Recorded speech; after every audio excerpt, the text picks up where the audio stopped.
தமிழக வெற்றி கழகத்திலிருந்து விலகி இன்று என்னை திராவிட முன்னேற்ற கழகத்தில் தலைவர் முதலமைச்சர் ஸ்டாலின் அவர்களின் தலைமையில் இன்னைக்கு நான் என்னை இணைச்சிக்கிட்டேன். பெரியார் அவர்களோட சிந்தனை, கலைஞர் அவர்களோட பாரம்பரியம், அரசியல் பாரம்பரியம், அண்ணா அவர்களின் வழிகாட்டுதல், இது எல்லாத்தையுமே கலந்த ஒரு இயக்கம் தான் திராவிட முன்னேற்ற கழகம். என்னோட எண்ணங்களும் என்னோட கொள்கைகளும் இணைந்து பயணிக்கக்கூடிய ஒரு இயக்கம் திராவிட முன்னேற்ற கழகம். அந்த வகையில் திராவிட முன்னேற்ற கழகத்தில் நான் என்ன நினைச்சுக்கிறேன். வேலுநாச்சியார் பரம்பரையிலிருந்து வரீங்க சொல்லுங்க. ஏற்கனவே வேலுநாச்சியாருக்கு அவரோட 5 தலைவர்களை கொள்கை தலைவராக வச்சிருக்காரு. அப்படி இருக்கும் பட்சத்தில் ஏன் நீங்க அங்கிருந்து வந்தீங்க? ஏன்னா ஒரு குறிப்பிட்ட காலத்தில், குறைஞ்ச காலத்திலே நீங்க ரிட்டர்ன் ஆனதுக்கான காரணம் என்ன மேடம்?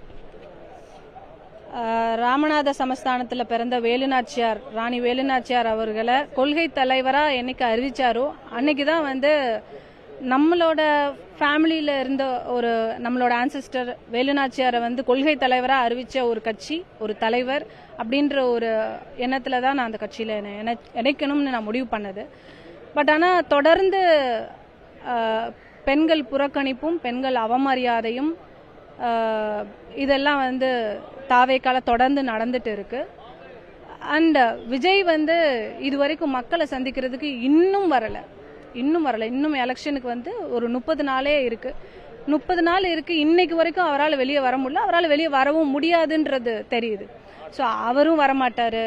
ஏதோ ஒரு பிரச்சனை அப்படின்னா கேடர்ஸும் எல்லாம் ஓடி ஒளிஞ்சிடணும். ஸோ எலெக்ஷன் எதுக்காக, நம்ம எதுக்காக வந்திருக்கோம், இந்த பர்பஸ் என்ன? மக்களை சந்திக்கணும். மக்கள் பணி அப்படிங்கிறது ஒவ்வொரு தொகுதிக்கும் இந்நேரம் போய் களத்தில் நின்று ஒவ்வொரு நிர்வாகியும் வேலை பார்க்கணும். அது யாருமே அங்கே செய்கிற மாதிரி எனக்கு தெரியல. மேடை பேச்சுக்கு 4 பேர் இருந்தால் போதும் அப்படின்னா கட்சி நடத்திட முடியாது. அரசியல் கட்சி அப்படிங்கிறது ஒரு பெரிய பொறுப்பு. என்னை பொறுத்த வரைக்கும் பொறுக்கித்தனம் பண்ணுறது இல்லை அரசியல், பொறுப்போட நடந்துக்கிறது தான் அரசியல். அந்த வகையில் அரசியல்வாதியா விஜய் ஒரு பெரிய அரசியல் தலைவரா வருவாருன்ற நம்பிக்கை எனக்கு போயிடுச்சு. அதனால 90 எம்எல்ஏ சீட் வரலும் அவங்களுக்கு தரப்பட்டதாகவும், தொகுதிகள் தரப்பட்டதாகவும், டெப்டி சிஎம் வரலும் ஆஃபர் பண்ணதாகவும், ஆனால் அதையும் மீறி இன்னைக்கு அவர் தனியாக நிற்கிறதாக ஆதவ் அர்ஜுனா சொல்லியிருக்காரு. உண்மையிலேயே அவங்க அலையன்ஸுக்கு ரெடியாக இருந்தாங்களா மேடம்? ஆதவ் அர்ஜுனா சொல்றது ஒரு பொருட்டே இல்லைன்னு நான் நினைக்கிறேன். ஏன்னா அவர் ஒவ்வொரு மேடையிலையும் ஏதாவது ஒன்று சொல்லி புதுசா ஏதாவது சொல்லுவோம், நம்ம சொல்றது பேசப்படணும்னு சொல்றாரா, தெரிஞ்சுதான் சொல்றாரா, தெரியாம பேசுறாரா, அவர் பேசுறத தலைவர் கண்டிக்கிறாரா, பாக்குறாரா? முதல்ல கண்டிக்கிறது விடுங்க, முதல்ல இவர் பேசுறதெல்லாம் வீட்டில் உட்காந்து பார்த்துட்டு தான் இருக்கீங்களா? இதெல்லாம் எனக்குள்ள பல கேள்விகள் இருக்கு. ஏன்னா ரொம்ப ஈஸியா போற போக்குல அவர் எந்த மதவாத கட்சிகளோடையும் நாங்க இணைந்து பயணிக்க மாட்டோன்றதுல தெளிவா அவர் நேத்து கூட சொல்லிட்டு போறாரு.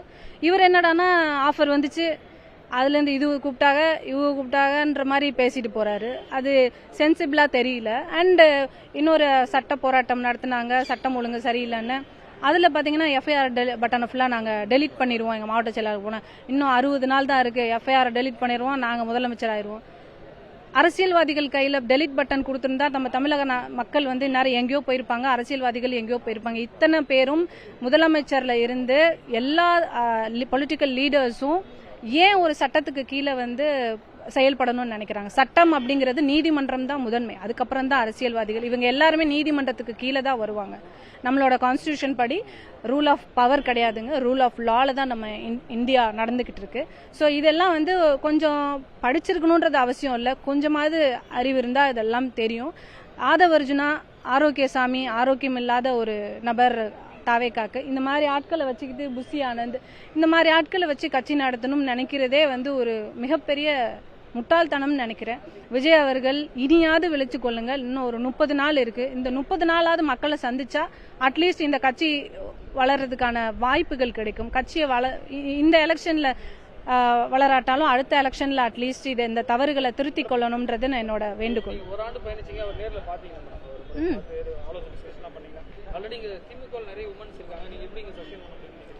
நிறைய உமன் இருக்கிறதெல்லாம் பிரச்சனை இல்லைங்க. நம்ம எங்க என்ன செயல்படுறோம், நம்ம செயல்பாடு இருக்கா, தலைவர்கள் செயல்பட்டு இருக்காங்க, நம்ம செயல்பட முடியுதுன்றதே ஒரு பெரிய விஷயம். நம்ம எதுக்குமே செயல்பாடு இருக்காது, தலைவர் எங்க இருக்காருன்னே தெரியாது, அப்படி ஒரு கட்சியில் நம்ம பயணிச்சுக்கிட்டு தான் இருக்குமா அப்படின்றதே ஒரு கேள்விக்குறியா இருக்கு. நான் டிவிகேல இருக்கேன்றதே டிவிக்காரங்க தான் சொல்றாங்களே, டிவிகேக்காரங்க சொல்ல மாட்டாங்க. அந்த மாதிரி டிவிகே ஒரு பெரிய மர்மமான முறையிலேயே நடந்துட்டு இருக்கு. டிவிகேல இருந்து ஏன் யாரும் வாயை திறக்க மாட்டாங்க? இந்த இத்தனை கேள்வி கேட்குறீங்க. அருண்ராஜ்ட்டியோ ஆதவ அர்ஜுனாட்டியோ ஏன் ரஞ்சனா நாச்சியார் விலகுனாங்க? ஏன் அதுல என்ன பிரச்சனை? புஷி ஆனந்த் பதில் சொல்லுங்க, ஆதவர்ஜுனாவை கூப்பிடுங்க. கூப்பிடுறாரு எல்லாம் வாங்க சன் டிவிக்குன்னு, நான் கூப்பிடுறேன் வாங்க, நான் ஏன் விலகுனேன்னு சொல்லுங்க. யாராவது ஒருத்தர் பேச்சுவார்த்தைக்காவது வரணும். எதுவுமே இல்லை, எதுக்கும் பதில் கிடையாது. ஒன் சைடடா நாங்க சொல்றது மட்டும் கேளுங்க, இன்னும் 30 நாள் நாங்க நேரா சிஎம் சீட்ல உட்காருவோன்றது தவறான ஒரு வழிநடத்தல். இளைஞர்களை தவறா வழிநடத்துறது, மக்களுக்கு பொய்யான நம்பிக்கைகள், இவ்வளவு தங்கம் கொடுப்பேன், இவ்வளவு இது கொடுப்பேன்ற பொய் நம்பிக்கைகளை நம்பி பெண்களும் ஏமாந்து இந்த கட்சியின் பின்னாடி பயணிக்கிறது ஒரு மடத்தனம். பல்வேறு விஷயங்கள் குறித்து விரிவாக பேசியிருக்கார் புதிய தலைமுறைக்காக ஒளிப்பதிவாளர் நரேசுடன் ரமேஷ்.